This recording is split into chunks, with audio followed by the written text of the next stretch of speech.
이상입니다. 저는 오늘 좀 본문을 길게 읽었는데요. 본문에 나오는 과부의 삶을 통해서 인간의 이 고난의 현실 속에서 역사하시며 은혜를 베푸시는 그 하나님께 잠깐 주목해서 하나님께서 우리 하나님 백성들의 삶을 고난을 통해 어떻게 인도하시는지를 잠깐 생각해 보고자 합니다. 이 과부가 만난 하나님의 사람은 다름 아닌 이 구약 시대에 특별히 아합 왕의 악한 통치 시간에 하나님의 말씀의 대변자로 사역했던 엘리야 선지자였습니다. 엘리야 선지자는 하나님께서 그 당시에 그 이스라엘을 다스리던 아합 왕의 우상 숭배를 심판하시기 위해서 보내신 선지자입니다.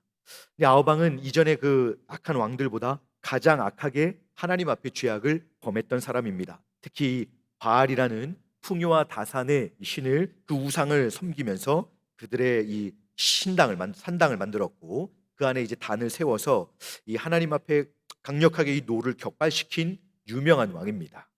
특별히 그 이세벨이라고 하는 여인과 결혼을 해서 아주 그 선지자들을 핍박하고 하나님 백성들을 잘못된 이 우상 숭배로 이끌었던 왕이었습니다.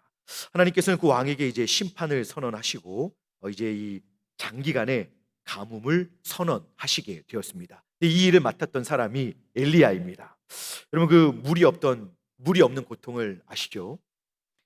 하나님은 범죄한 이스라엘 백성에게 심판을 선언하시고는 그 엘리야 선지자를 어디로 옮기셨냐 하면 이방 지역으로 보내셔서 이방 여인의 도움을 받도록 하셨습니다. 그 엘리야를 돕도록 택함 받은 사람이 바로 오늘 본문에 나오는 이방 그 여인입니다. 여러분 하나님께서 부유한 사람에게 넉넉한 도움을 얻도록 하셨어도 되셨을 텐데 왜 하필이면 이 가난한 과부에게로 보내셨을까요? 왜 이렇게 섭리하셨을까요? 우리가 하나님의 이 깊은 마음을 다 헤아려 알 수는 없지만 주님의 이 일하심을 우리는 성경을 통해서 우리는 들여다볼 수 있습니다. 약한 자를 들어서 강한 자를 부끄럽게 하신다는 고린도전서 1장에 나오는 말씀과 같이 범죄한 이스라엘은 내버려 두고 이 가난한 이방 여인에게 선지자를 돕도록 하시면서 그 하나님의 심판이 선언된 그 어두운 상황 속에서 하나님의 은혜와 구원을 그 이방 여인에게 경험토록 하시며 하나님은 여전히 살아계셔서 하나님은 은혜를 베푸시는 분이시다라는 것을 하나님은 드러내 보여주고 계신 것입니다. 자, 과부는 이제 이스라엘과 그 주변에 임한 하나님의 심판인 가뭄 때문에 동일한 고난을 겪고 있었습니다. 그 여인의 힘겨운 일상에 하나님의 섭리의 손길이 찾아오게 된 것입니다. 이 여인은 그저 현실의 어려움에만 온통 마음이 이렇게 쏟아져 있어서 이 하나님이 자신의 삶을 어떻게 인도하시는지에 대해서는 전혀 알 수가 없었습니다. 여러분 우리가 성경을 보면 지면상 열왕기상 17장의 3분의 2나 되는 내용을 이 엘리야가 이 여인을 만나는 장면에 할애하고 있습니다. 여러분 그만큼 하나님께서는 이 이방 여인과 엘리야의 만나는 장면을 굉장히 의미 있게 보신다는 것을 시사하고 있는 것입니다. 또한 하나님께서는 이 불쌍한 과부인 이방 여인을 하나님께서는 비록 이스라엘 백성들은 범죄에서 심판하시지만 하나님께서는 이 이방 여인을 긍휼히 여기신다는 것을 동일하게 사랑하고 계신다는 것을 보여주고 계시면서 그녀가 하나님의 살아계심과 그 사랑과 은혜를 받아 누리기를 원하신다는 것을 우리 본문을 통해서 하나님 백성들에게 상대적으로 보여주고 계신 것입니다.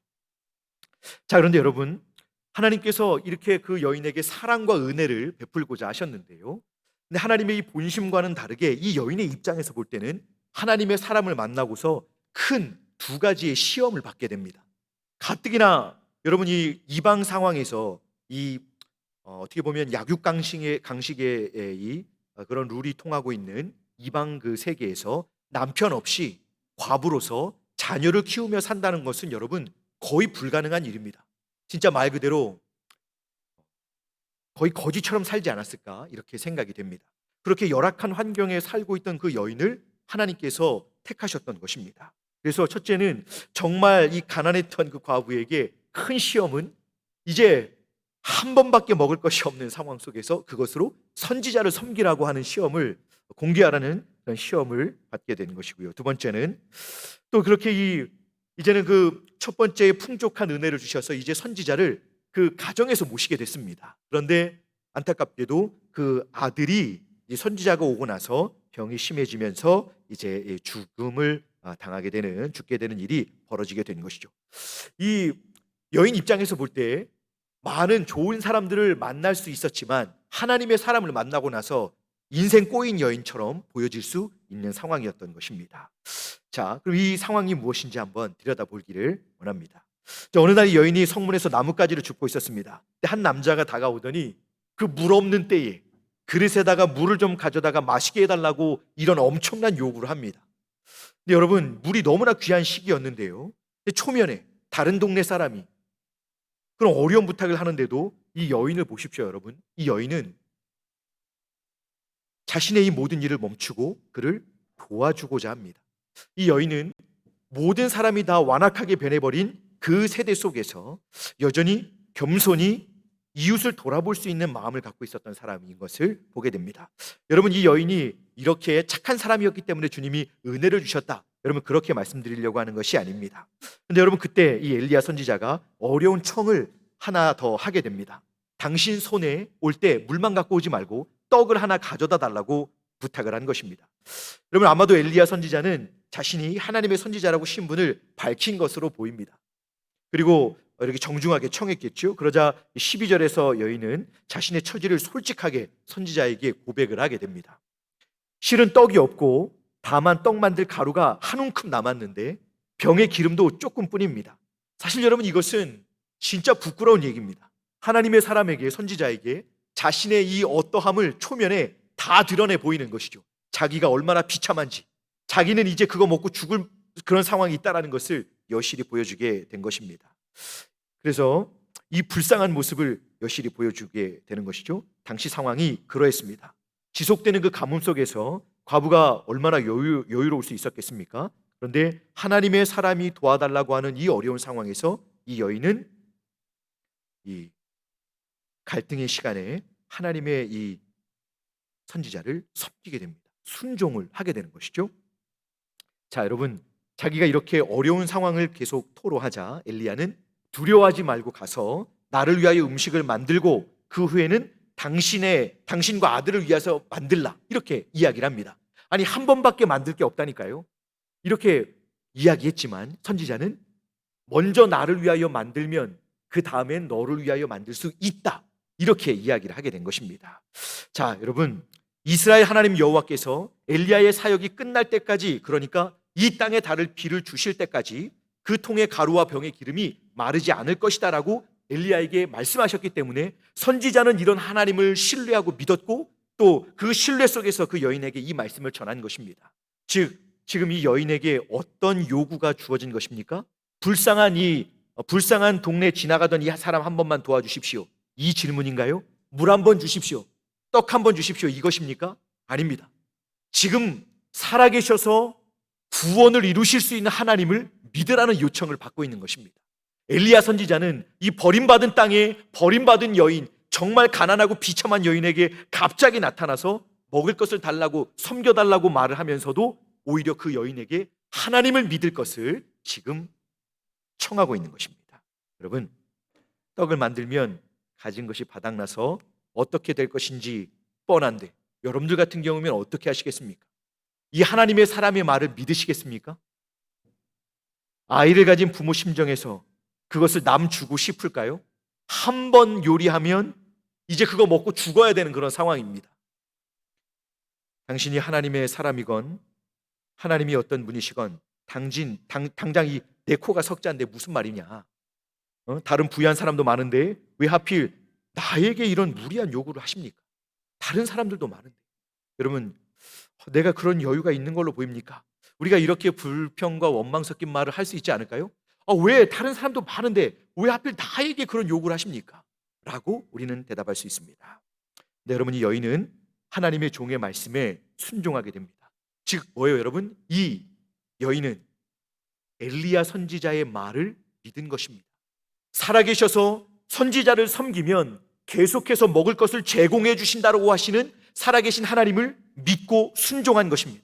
여러분, 이 여인의 순종은 대단한 것입니다. 이스라엘 백성들은 그 아합 왕과 이세벨 여왕과 더불어서 온 사방 우상의 판을 깔아놓고 하나님을 무시하고 하나님의 말씀을 거스르는 그 불순종과 불신앙의 세대 속에 하나님은 이 하나님의 백성들을 다 심판 안에 가둬놓고 이방 여인에게 선지자를 보내셨는데, 선지자가 그곳에서 하나님을 믿을 것을 이방 여인에게 말했을 때 이 이방 여인이 하나님을 믿고 하나님의 말씀에 순종하게 된 것입니다. 여러분, 그랬더니 어떻게 됐습니까? 실제로 그 통의 가루와 병의 기름이 계속 가득했습니다. 이제 그 가정에 하나님의 구원의 손길이 임한 것입니다. 그 여인은 엘리야가 하나님의 선지자임을 알았고 그 말씀하신 여호와 하나님이 실제로 살아계신 하나님이시다라는 것을 이 순종을 통해서 확실하게 경험하고 믿게 된 것입니다. 자, 이제 여러분, 하나님께서는 이 여인에게 자신의 살아계심과 또 하나님은 역사하고 계신 하나님이신 것을 보여주었습니다. 이스라엘 백성들은 지금 가뭄에 진짜 하나님의 심판 때문에 너무 고통을 당하고 있는데 한 곳에서는 하나님의 은혜로운 구원의 역사가 계속 이루어진 것입니다. 자, 여러분, 우리가 여기서 생각해 볼 것이 있습니다. 여러분, 우리 하나님 백성들에게 이 고난이라고 하는 것이 여러분 없을 수는 없습니다만, 여러분, 이 고난은 하나님께서 우리에게 은혜를 주시는 섭리의 통로가 될 수 있습니다. 여러분, 그런데요, 우리에게 은혜를 주시고자 하나님께서 허락하시는 고난, 이것은 어떤 말로도 미화될 수 없습니다. 왜냐하면 아름다운 고난은 없기 때문입니다. 이 고난은 우리로 철저하게 우리 힘으로 살 수 없는 우리의 이 본래 모습을 처절하게 드러내고 맙니다. 여러분, 이 어려운 상황 속에서 갑작스럽게 여인에게 다가온 이 선지자를 만난 이 어려운 상황, 이 여인이 얼마나 부끄러운지, 여러분, 아무것도 가진 게 없고 얼마나 무능한지, 얼마나 비참한지 있는 그대로 밝혀집니다. 그런데 여러분, 이 치열한 고난의 끝에 우리는 살아계셔서 우리에게 이 부족하고 연약한 백성을 극진히 사랑하시면서 우리를 돌보시는 하나님이 계시다라는 것을 보게 됩니다.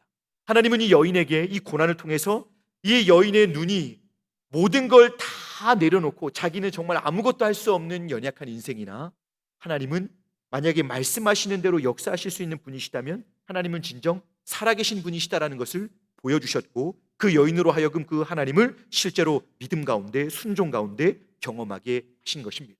여러분, 이게 고난의 신비입니다. 성도들에게 주어진 이 고난 너무 힘들고 어렵습니다만은 성도들이 이 고난 속에서 우리의 무능함과 비참함과 우리가 아무것도 아니라는 사실을 하나님 앞에서 겸손히 인정하고 우리를 구원하시고자 말씀하시며 우리에게 다가오시는 은혜의 하나님, 살아계셔서 역사하신 하나님을 믿고자 할 때 하나님은 우리에게 이 고난을 통해서 자신의 그 풍성한 은혜와 복을 허락해 주실 것입니다.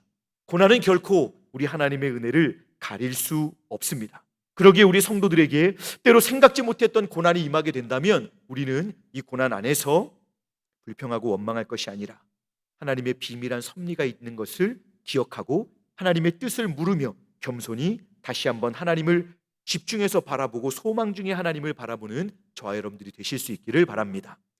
자, 그런데 여러분, 성경은 이 함께 읽은 본문에서 이 고난이 두 번째 고난이 이 여인에게 또 오게 되었음을 말해주고 있습니다. 여러분, 너무 슬픈 일이지만 고난은 보통 함께 옵니다. 하나 오고 끝나는 게 아니고요, 한번 잘 지났다 싶으면 그게 마무리되기도 전에, 그 상처가 아물기도 전에 여러분 보통 또 다른 것이 한 번 더 옵니다. 더 센 것이 옵니다. 여러분, 이것이 인생입니다. 하나님 백성들에게 고난이 없다는 것은 잘못된 것입니다.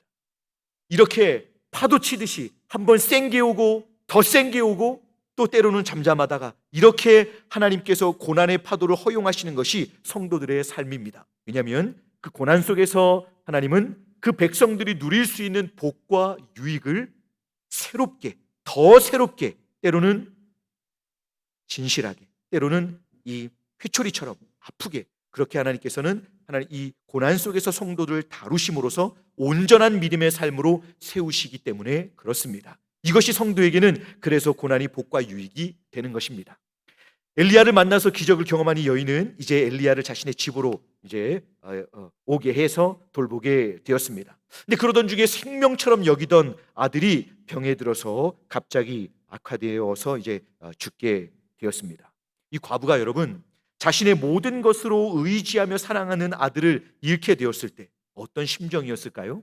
이제 먹고 살 것이 선지자를 모시게 되면서 해결됐습니다. 이제 삶이 너무 편안해진 것이죠.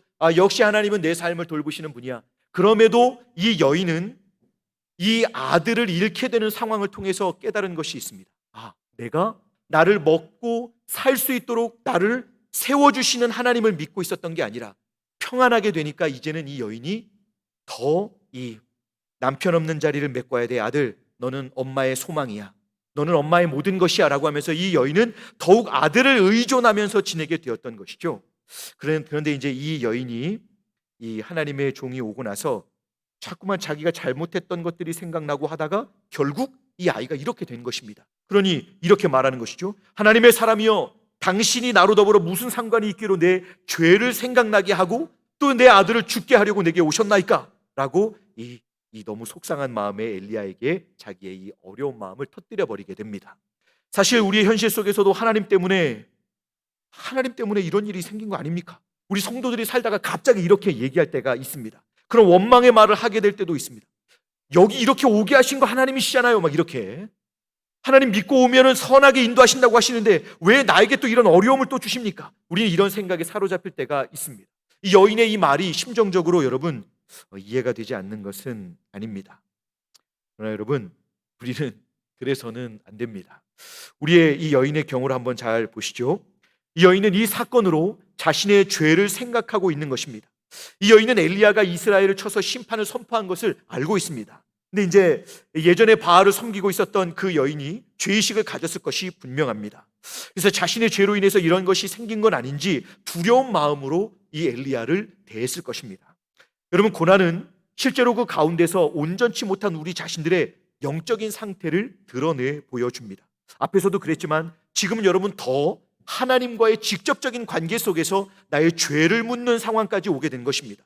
죄로 인한 그 죄로 상한 영혼의 그 불신앙과 태만, 세상에 대한 그 동경과 또 게을러진 마음, 죄악을 탐하는 모든 것들, 또 하나님을 온전히 신뢰하지 못하는 그런 마음들이 여러분 숨어 있었던 것들이 이 상황이 되자 드러나게 된 것입니다. 그리고 이런 이 하나님을 떠난 태만한 마음 속에 자기에게 하나님이 내 소망이 아니라 나를 부양해 먹고 살릴 수 있는 아들에게 내 모든 생명과 내 삶 전체를 맡기고 그렇게 살고자 했던 것입니다. 하나님은 이 여인에게 이제는 누구를 의지하며 살아야 하는지, 누가 그 여인에게 생명의 주이시며 인생의 주인이시고 인도자이신지를 가르쳐 주시고자 이 고난의 상황으로 인도하고 계신 것입니다. 이 여인은 안타깝게도 평안해진 삶 속에서 구원하신 하나님을 신뢰하기보다 평안해진 삶이 되자 인간적인 소망을 가지고 아들에게 꿈을 꾸며 아들로 인해 이루어질 그 앞으로의 회복될 많은 것들을, 세상적인 것들을 꿈꿨던 것입니다.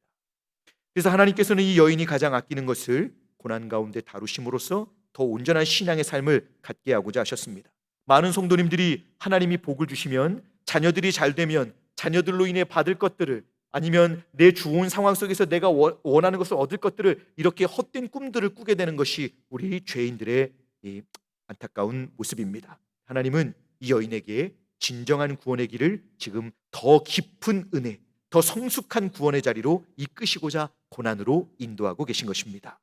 자, 이런 여인의 간절한 호소를 들은 엘리야가 사실 선지자임에도 매우 당황했던 것으로 보입니다. 자신을 만나서 이렇게 어려운 상황을 만나게 되는 걸 보고 그 아이를 이제 여인의 품에서 받아가지고 자기 방으로 올라가서 하나님께 이제 기도를 하는데요. 20절에 보니까 이렇게 고백을 합니다. 내 하나님 여호와여, 주께서 또 내가 우고하는 집 과부에게 재앙을 내리사 그 아들을 죽게 하셨나이까? 또 재앙을 내리셔서 이렇게 하셨습니까? 선지자가 이렇게 말하는 겁니다. 여러분, 사실 이 표현은 공동번역 성경을 봐도 그렇듯이 강조의 용법으로 이렇게 지금 기도하고 있는 것입니다. 즉, 주님, 정령 이 아이의 죽음이 이렇게 재앙이 되는 결론이 주님께서 보여주시고자 하시는 최종의 결론인 것입니까? 정말 여기서 끝내려고 하신 것입니까? 이렇게 간절하게 호소하고 있는 것이, 이게 아닌 거죠, 주님. 이게 아닌 거잖아요, 주님. 그러니 주님께서 이 여인에게 보여주고자 하신 최종 결론이 이 아이가 이렇게 죽음을 죽고 마는 것이 아니라 하나님께서 어떤 분이신지를 알게 되는 은혜를 주십시오. 다시 아이가 살아날 수 있게 해주십시오라고 그렇게 기도하고 있는 것입니다. 우리는 고난을 당할 때 불평하고 원망할 것이 아니라 우리에게 구원의 비밀한 섭리를 가지고 우리의 삶에 개입하시는 전능하신 하나님을 엘리야처럼 믿고 소망 가운데 기도할 수 있어야 합니다. 고난은 우리에게 하나님을 더 깊이 경험하고 하나님을 만날 특별한 은혜의 시간이 됨을 믿으시기 바랍니다. 엘리야의 간곡한 기도를 우리 하나님께서 들으셨습니다. 그리고 그 아들을 살려주셨어요. 기도를 들으시는 분이 계시다라는 것을 천명해 주신 것입니다. 그래서 이 여인도 보고 여러분 이 말씀을 듣는 모든 사람들마다 기도하면 살아계신 하나님은 그 성도의 간절한 기도를 들으시고 구원하신다는 것을 알게 된 것입니다. 여러분, 우리는 이렇게 우리의 기도를 듣고 계신 하나님을 확고하게 믿을 수 있어야 됩니다. 이 낙심한 여인에게 엘리야는 그 살아난 아들을 데리고 가서 이렇게 안겨주었습니다. 이 여인이 이제야 전심으로 고백합니다. 내가 이제야 당신은 하나님의 사람이시오 당신의 입에 있는 여호와의 말씀이 진실한 줄 아노라. 아멘. 여러분, 이것은요 이스라엘 백성들에게 있는 믿음의 고백이 아닙니다. 이방 여인에게 있는 하나님께 버림받은 땅에서 나타난 구원의 고백입니다. 자, 여러분, 이 여인은 앞에서 가루와 기름을 채우는 능력을 경험하고 엘리야가 하나님의 사람이신 것을 알고 또 하나님이 살아계시다는 것을 알았습니다만 주님께서는 이 여인이 더 온전한 믿음으로 나아가기를 원하셨던 것이죠. 그래서 온전한 이해와 견고한 믿음 안에서 진짜 살아계신 하나님과 구원받은 백성과의 관계를 그 여인에게 주시고자 고난을 허락하신 것입니다. 그래서 우리 은혜 하나님은 이 여인이 그토록 의지하고 있던 아들을 데려가심으로써 여인의 마음이 누구를 의지하고 있었는지를 진실하게 드러내고 그 아들을 의존하고 있을 때 그는 살 수 없다라는 것을 절감하게 해주신 것입니다. 그리고 살아계신 하나님, 진정한 생명의 주인이신 여호와 하나님을 절대적으로 의존하고 믿도록 그렇게 인도해 주신 것이죠. 사실 이 하나님의 사람을 통한 하나님의 구원의 역사는 이스라엘 백성들에게는 상실되었던 기회입니다. 여러분, 하나님의 이 선지자를 통해서 주님께 돌아오게 하시는 은혜는 나중에 이 열왕기상 18장에 가서야 나오는 것이죠. 시간 차이가 여러분 몇 년이나 있는 것입니다. 주께서 이 구원의 은혜를 이방 여인에게 먼저 베푸시는데 고난 중에 그 겸손해지고 상한 심령에게 먼저 이 은혜를 베풀어 주신 것입니다. 아무리 강력한 고난이라도 우리 하나님의 그 은혜와 자비를 결코 가릴 수는 없습니다. 여러분, 이 여인은 엘리야의 이 기도와 하나님의 응답하심을 통해서 전적으로 하나님과 하나님의 말씀을 진실하게 깨닫고 하나님을 온전히 믿는 신앙으로 이제 새롭게 살게 되었습니다. 주님이 이 고난으로 의도하신 것이 이 여인에게서 온전히 이루어지게 된 것입니다. 고난은 우리 성도들에게 이 여인과 같이 하나님의 어떠하심을 더욱 분명하게 경험하게 하고 더 진실하고 겸손한 믿음으로 빚어지게 하기 위한 은혜의 손길임을 믿으시기 바랍니다. 역시 그럼에도 불구하고 아름다운 고난은 없습니다, 여러분. 고난은 참 괴롭고 아파요. 그렇지만 그 어려운 상황, 고독하고 외롭고 당황스럽고 무서운 순간, 우리로 하여금 고립되어 그 누구도 내게 위로가 되지 못하는 순간이 온다면 그때는 여러분 우리가 당황스럽긴 하지만 다시 한번 정신을 차리고 구원과 기도의 응답을 경험할 수 있는 시간으로 알고 하나님께 바로 나아가서 은혜를 구할 수 있어야 하는 것입니다. 여러분, 하나님을 믿으면서 내 인생에 고난이 시작되었다고 생각하시며 극단적으로 때로 믿음을 버릴까라고도 생각하시는 분이 계십니까? 현재 경험하는 시간들이 너무 고되고 피곤하고 또 낙심이 되어서 지쳐있는 분들이 있으신가요? 이 여인의 삶을 한번 보십시오. 엘리야를 만나서 가장 큰 시련, 여러분 전 재산을 내놓게 되고요, 아들을, 하나밖에 없는 아들을 내놓게 되는 상황이 있었습니다. 왜 이런 아픔을 경험해야 했을까요? 우리는 도무지 우리 지혜로는 이해할 수가 없습니다만 하나님께서는 이 여인에게 이렇게 다가오셔서 자신의 은혜로우심을 보여주시고 그 고난의 끝에서 하나님의 그 놀라운 구원과 하나님의 은혜와 자비를 경험하게 된 것입니다. 고난은 결코 우리를 향하신 하나님의 사랑을 가릴 수 없습니다.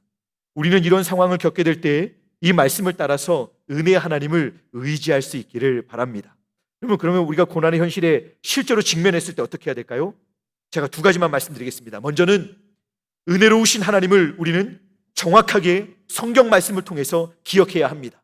사건이 너무 커서 감정적으로 너무 힘든 상황을 맞게 됐을 때 여러분 신경질이 나고 내가 꼭 이렇게까지 신앙생활을 해야 될까? 이렇게까지 내가 교회를 다녀야 돼? 동문교회가 뭐라고? 내가 교회를 이렇게 다녀야 되나?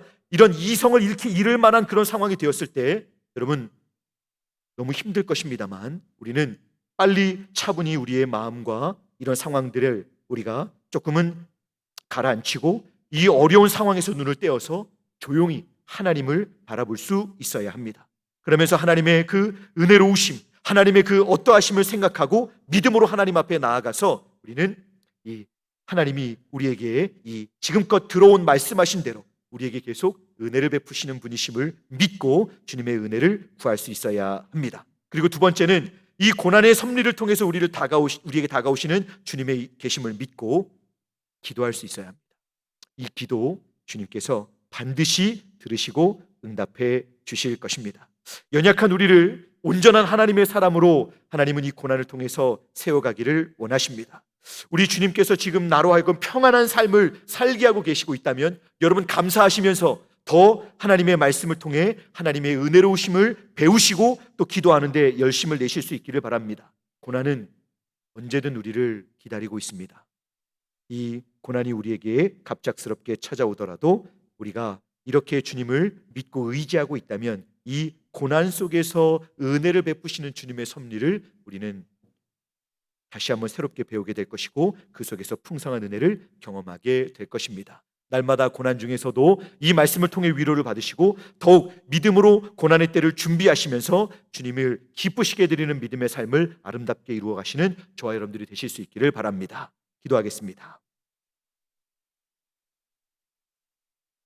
은혜로우신 하나님 아버지, 고난의 깊은 수렁 속에서도 도무지 왜 이런 일이 찾아왔는지 몰라 더 큰 아픔을 당하면서 어렵게 하루하루를 살아가는 것이 저희입니다.